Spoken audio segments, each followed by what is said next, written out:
Hi, this is journal entry number 3, and there's a few things I wanted to talk about. This past weekend was pretty eventful. I went to a birthday party, and for whatever reason felt really off or awkward, and this is people I'd been around several times, and it's funny how our insecurities feel so huge in our minds. And I didn't even know how to carry a conversation and just felt like I was shutting down. By the end of it, I was talking better with everybody. And when my husband and I left the birthday party, we're in the car and I just started crying. I mean, this week is a little emotional in general because it causes me to self-reflect. My brother is graduating from high school on Thursday, and I didn't graduate from high school. I got my GED. And my husband was like, what was wrong with you? And I said, I felt so uncomfortable because it hit me that I was sitting in a room where every single person, except for the children, had a college degree or bachelor's degree or master's or whatever. Like,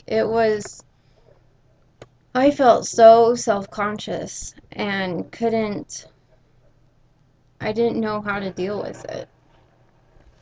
And then my brother's graduating. He's the third one to graduate in our family, and I'm very, very, very proud of him. I also feel very insecure because I didn't graduate, and I'm not currently enrolled in college right now. I did do 18 months of college, but because we moved, I wasn't able to get my degree, and my school wouldn't let me do um, distance learning, so I just kind of felt insecure about that. And my mom had been reading the Tao also and got to this part before me, but I got to it that afternoon after the birthday party. And what it says is, the wise are not learned, and the learned are not wise.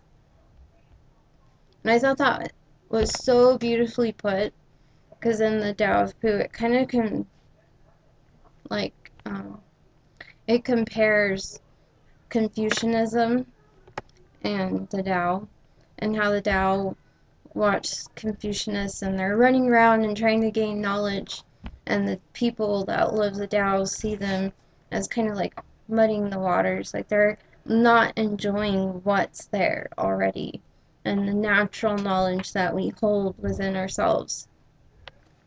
So Sunday comes along, and my bishop called me and wanted to give me a calling and asked me to be the gospel doctrine teacher, which is crazy to me a little bit because I come from Mesa and I had just wonderful, brilliant people that had like their master's degrees that would go so deep into the scriptures and just like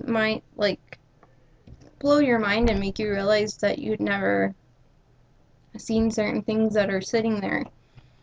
And I'm just like, wow, I'm the youngest person in this class, and I don't know if I can really meet the standards. However, if I truly believe the Tao, which I do, I know that if I rely on the Spirit and be humble, which is kind of funny because I associate like pride and being the elite with a degree.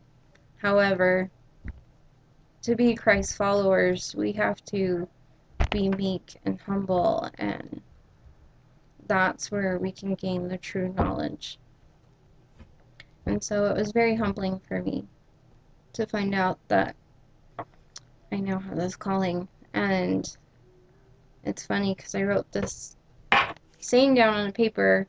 I haven't taped it up to my mirror, but I'm going to because I think it's so important. And I was talking to my mom today. She does not have a degree. She got her GED. She did a few months of college. And she works at a Fortune 500 company. And it's hard for her to move up because the one thing that holds her back and that, like, her managers have commented on is that she doesn't have a college degree. However, she is the smartest person I've ever met. And it's funny that I don't see it holding her back, like when she's in a crowd or when she's dealing with the various fires that may happen in her job. She is the top person that people like to go to because they know they can rely on her, and she's smart and intelligent and knows what she's talking about. And I hope someday I can be like my mom in that way and be confident. And I just really admire my mom because she's just an incredible person. She was diagnosed with pancreatic cancer when I was a freshman in high school. And so she's lived in pain for 10 years now. And it's incredible that she's lived this long. And I know that most people think you can't survive hereditary pancreatic cancer for very long. And they're right in most cases. However, my mom was given a special blessing by somebody in our stake years back and was promised to watch her sons go on missions. And she's lived by faith and believed in that ever since then. And I think it's so amazing how she lives her life, and she goes to work every single day and works 40 plus hours some weeks, and then comes home and takes care of her family and calls me even though I'm not living there anymore. She lives in Arizona, and she's just such an amazing woman that I love and respect so much. And I'm trying to be aware of my judgments that I make. And I don't judge my mom for not graduating or going to college. I have such a deep love and respect for her.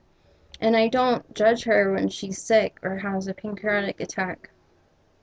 Yeah, I judge those things in me. So I'm trying to be as loving as I am to my mom. I'm trying to be understanding and show myself compassion also, which has been throughout my videos so far, like my goal, and that I'm still working on it. And I like doing these videos so that I go back and watch and see my progress and the steps it took to get there. I think that's so important because you don't just get to your goal within a week or a day or a short amount of time when it's something that's been there for a long time. It takes time to get rid of it. So I deeply love and respect my mom, and I'm grateful that she's in my life and that she's my best friend. Because anytime I'm having a hard time, and often when you have insecurities, and it's hard to keep friends because if you notice, people do not enjoy being around insecure people, and nobody likes being around negativity or watching somebody put themselves down. So I'm lucky that I have such a stable relationship, a mother-daughter relationship, and a friend relationship with my mom. And so I always appreciate that because I've watched friends come and go, and she's always been there. I'm grateful for the opportunity to be a gospel doctrine teacher. I know that I can't do it, just me as Erica, but I know I can do it by relying on the Lord and having my testimony strengthen and grow by taking this on. And I'm appreciative of Heavenly Father remembering I'm around, and I'm excited. So we'll see how the first lesson goes this Sunday. Hopefully it goes well. Luckily there's a co-teacher, so I'll be teaching every other week, and that shouldn't be too bad. It won't be me 24/7, which would not, I don't know if I could handle that. So I'm just working on being honest, learning to be secure with who I am, and being aware of the destructive self-talk that I do often, and calling myself on it, because being insecure and projecting my insecurities on other people by saying they think this of me or things like that is making it more difficult, and you attract things into your life where it reinforces your beliefs even though it might not be what it seems. Because I had somebody on Sunday come up and tell me that somebody that I had never met had told them things about my family, and I was just like, oh my gosh, people are talking about my family, and that bothers me, because I don't like, I don't know, I feel like you shouldn't talk about other people unless you actually know them and have a personal relationship. But I was able to be honest about my feelings and ask questions and be more aware of things, and it didn't have to go into a negative place. So I think it's good to call yourself out on it and then ask questions so you know that it really isn't like that. So this is the end of entry number 4. I look forward to listening and hearing what other people have to say. Thank you.